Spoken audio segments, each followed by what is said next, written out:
scary stories. Before we get into today's stories, if you're new, go ahead and hit the like button and subscribe to my channel, as it really helps me out. And if you are already subscribed, welcome back and thank you for subscribing. Okay, now with that out of the way, let's get into today's video. I own a small business. The weekend before Thanksgiving, I was a vendor at a local market. I was set up next to a father-daughter woodworking duo. The father told me what their relationship was and that he made the items and she hand-painted them. I had never met either of these people before, and they were new to the market. It was a 4-day market, and the vendors are all really friendly. Just after settling in one day, the father of the duo started talking to me.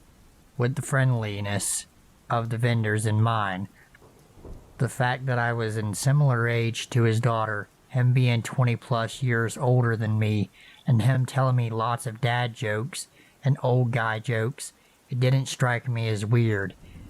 Maybe had I not been there in a business capacity trying to work with customers and focus on what I was doing, I might have caught the signs that he was going to be an issue before it got too far. I would have shut him down from the get-go, but I did not, and he would not stop talking to me. I do not say this lightly. When I didn't have customers, he would talk and talk non-stop. He kept asking me personal questions, which I avoided like the plague.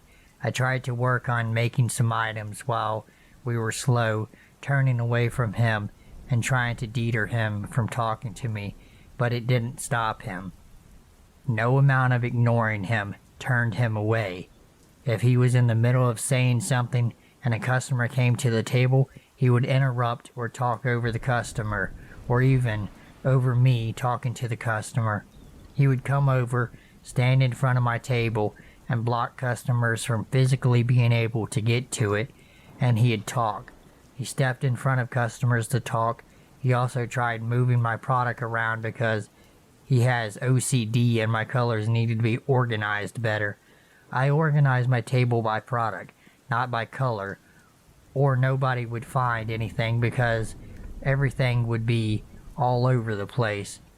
He was chasing off my customers and bordering on the line of creepy. I kept my customer service voice and asked him to go back to his table and to please stop talking and allow me to work, and to not touch my stuff, etc. He did not let up. I should have been ruder to him, but I was so concerned about customers hearing me speak curtly to someone because they don't know what's going on, and I would end up sounding like an ignorant one. I act much differently when representing my business than I do when dealing with this sort of thing on my own. He eventually took to asking me if I was single. I didn't really answer him one way or another because I wasn't thinking clearly. I kept trying to ignore him. That's all I could do about it. I tried to talk to his daughter a little bit, who seemed lovely, but he wouldn't let me without interrupting. The one thing that I did not see him do during the entire 4 days we were there was actually talk to one of his own customers or help them. He completely ignored his daughter, his own table, everything. Now that I look back on it, it was a somewhat obsessive behavior, but again, I was wrapped up in trying to handle my own business and didn't catch it. By the first day, I was so drained. I came in early on the second day specifically so I could rearrange myself. My chair had previously been on the side of the table closest to his, with my bags for customers and my work bag on the other side. I moved everything between his chair and mine, and moved my chair as far away from him as I possibly could, without getting out of from behind my table. It did nothing to stop the situation. It may have actually made it worse, because now he just talked louder. By the middle of day 2, I was fervently texting and trying to find someone to come and fill in for me, as he continually asked me who I was texting, as if it was any of his fucking concern. Being the weekend before Thanksgiving, I was unsuccessful. Feeling like I had no other choice, I went to talk to the event organizers in hopes that someone may not have shown up and that there was an empty table somewhere that I could move to. They told me there were no more empty tables. I professionally told them what was going on and that he was impending on my sales, being inappropriate and bothering me, hoping for a solution. They would not do anything. He and his daughter had paid for their table, which I fully understood. I wasn't expecting them to be removed, but I was hoping something could be done to stop this. It got bad enough that I made sure they weren't renewing their table for the Mother's Day event before I renewed mine. If he and his daughter were going to renew, I was either not going to come or asked to be moved when renewing my table, as you get the same table when you renew otherwise. I made it through all 4 days by ignoring him as much as possible. However, as I was trying to pack up, he came over to my table and kept standing in my way. I'd go to get a crate, he'd see me move toward it and stand in front of it. I'd go to put something away, rinse and repeat. I had enough. The event was closed. The organizers were aware of the situation, and I lost some of my nice. I flat out told him to go back to his table, help his daughter, get out of my way, and leave me the fuck alone. He seemed to take the hint. I packed up in record time, throwing things in boxes just to get away from him, and left before he changed his mind. I thought that was the end of it, but we wouldn't be here if it was. I was home for about an hour when I got a message on my business Instagram from him that started with, "I hope you don't mind, but I got your information off of your business cards." There's one major red flag with this. I kept my business cards under my booth where I sat so I can put them in bags and hand them out accordingly. I never gave him one.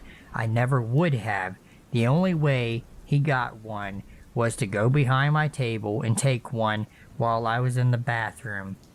He went from being completely annoying and somewhat inappropriate and creepy to straight up creepy.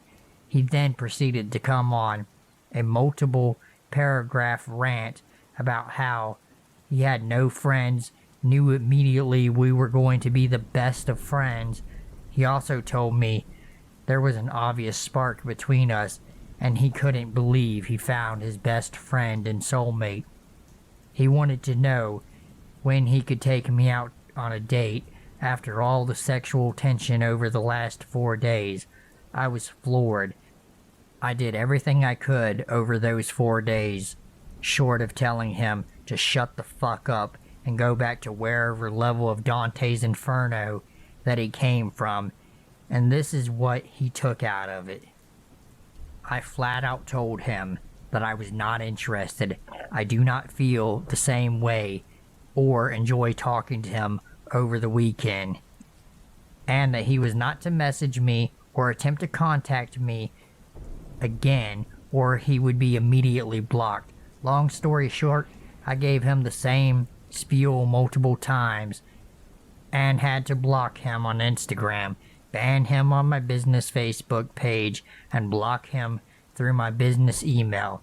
Thank goodness I don't put personal information like my name and phone number on my cards. Now he's taken up bothering me on Etsy, the last possible place he can. I told him the same thing, sent his messages to spam, but he seemed to figure out that he can continue to message me on Etsy and I can't block him. He is still messaging me, and even though they are all going to spam, I finally had to report him to Etsy, Trust and Safety. I hope the resolution is that they will block him. He is causing me panic attacks, and I'd really like to move on from this. Him not taking the hint no matter what I said did made me afraid that he could find me on social media somehow since he knew my first name, the rough area I lived, and what I looked like.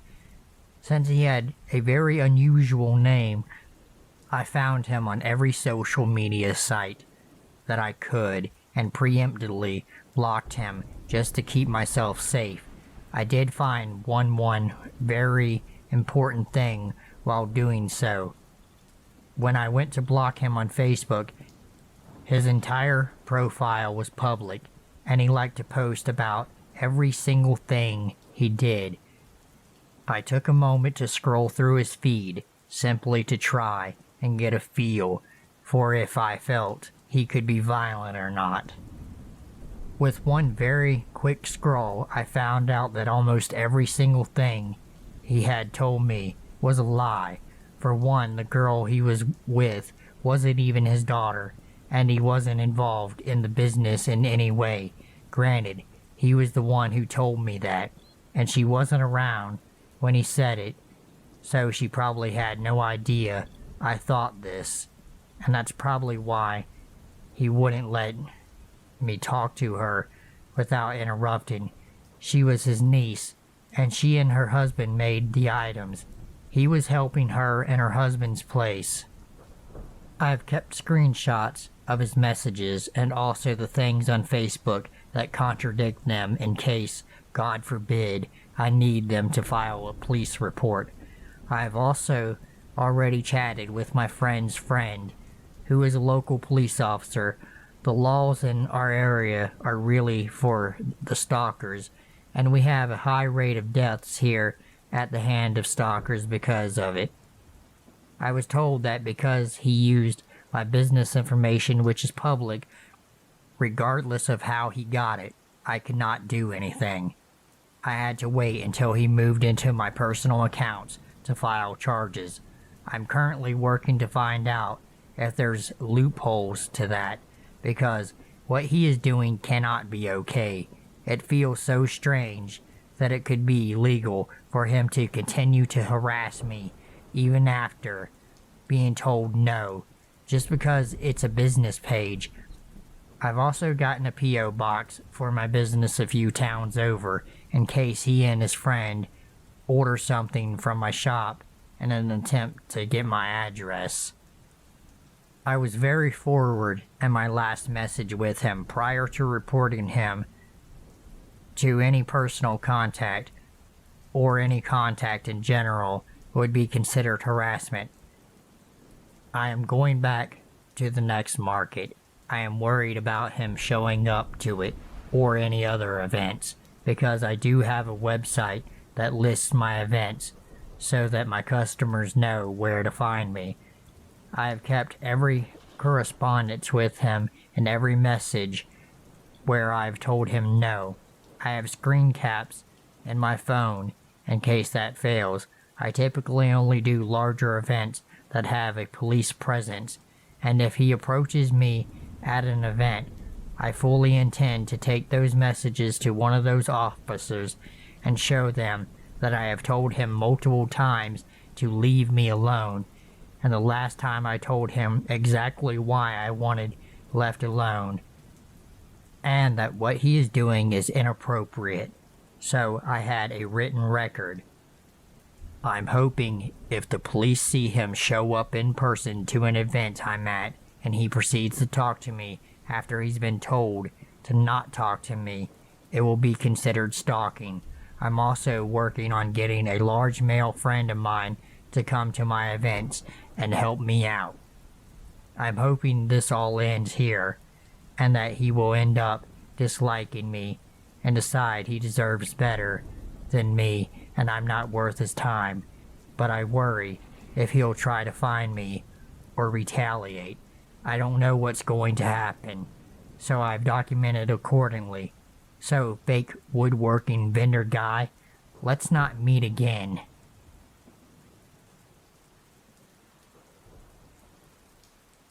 Yesterday, on Thanksgiving, I woke up from having slept late and wanted to go for a walk in the park before the sun went down.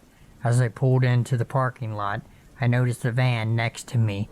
There was a woman outside the passenger door of the van. She swirled around and stared at me for about 6 seconds. Her face was completely cracked out.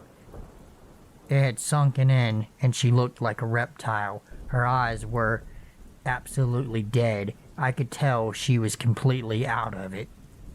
In the driver's seat was a greasy-looking man. He was just staring at me. I got out of the car and wasn't too worried. Yet, because this park is kind of on a busy street, I began walking towards the path that would lead me into the park while constantly looking behind. The crackheads were now in their van, rooting around for something. As I made my way further into the park, the sun began fading fast. I was also upset because I was really looking forward to walking in the park for stress relief. But the darker that it got, I kept worrying that the couple would follow me, or they were waiting around the next bend for me. Finally, I gave up on any chance of enjoying this stroll and decided to return to my car. This is where it gets doubly odd. As I exited the trees and made my way back to my car, I saw the van. At this point, I was about 2 minutes from my car. The woman was outside the passenger door again, only this time the man was standing next to her. She began making sharp, high-pitched meowing noises and then moaning. Then a blue light appeared before my feet and kind of danced back and forth in front of my feet. The guy was holding a flashlight and shining it through the van windows directly in front of me. Every internal alarm I had was going off. Both the man and the woman were watching me with dead eyes, the woman still meowing. I was too afraid to run back into the trees and risk an incident where no one would be around to help me. I decided to risk the chance that I might be faster than them and that I could get in my car quicker than they could do whatever it was that they were planning on doing. I began walking at a very fast clip toward my car while keeping my eye on them. As I got about 5 feet from my driver's door, the man made a beeline for me, his blue light hitting me in the eyes. He was right at my trunk, heading for my driver's door while I shut it and locked the doors immediately. The woman walked to my passenger door and just stared at me. The guy did the same at my driver door. I flicked the man off and very obviously mouthed the words "fuck you" in slow motion. I started my car and sped off away from the park and returned home. Then I called my family, who were all in different states than me, and told them I loved them and missed them.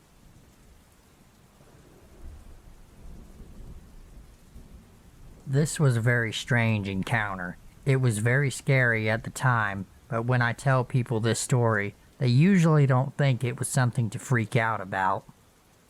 Last Thanksgiving, I was driving home from college with a friend, both 21-year-old females at the time. I live in a very isolated part of Arkansas that requires driving through an hour of hairspin turns in the mountains. There are lots of blind turns, and the whole thing you're driving on the edge of a huge drop-offs with no barriers.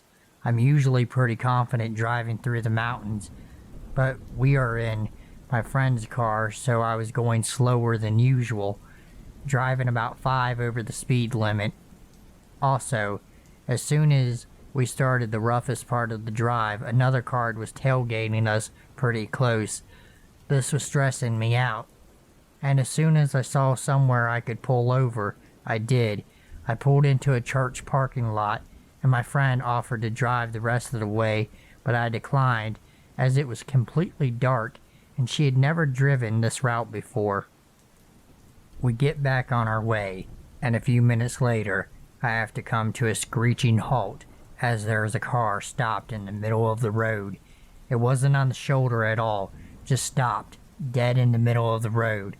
My friend is saying that they must have broken down, but I can't call a tow because there's no service in this area. I immediately have a bad feeling and lock the doors. I tell my friend to stay in the car no matter what. She is getting scared at this point and points out that she thinks that it might be the car that was following us. I can't tell, but I am very scared at this point. It's parked right before a hairpin turn, so I can't pass it. My friend starts frantically telling me to go ahead and pass it, but I don't want to get hit by a Mack truck or fall off the mountain. I honk my horn. Nothing happens. No chance of calling for help, as there is no cell service. We wait there for a while doing nothing. My friend is crying and freaking out, but I'm too scared to try and pass. I honk a couple more times, and eventually a guy gets out of the car, comes around and leans against his car and just stares at us. My friend is freaking out even more, and I'm just frozen. I tell her not to make eye contact. I'm ready to floor it if he does something, but he just stands there staring. He's not checking his car or anything. I try to stay calm and pray that another car comes along soon. This goes on for what seems like forever, but was probably 15 minutes or so.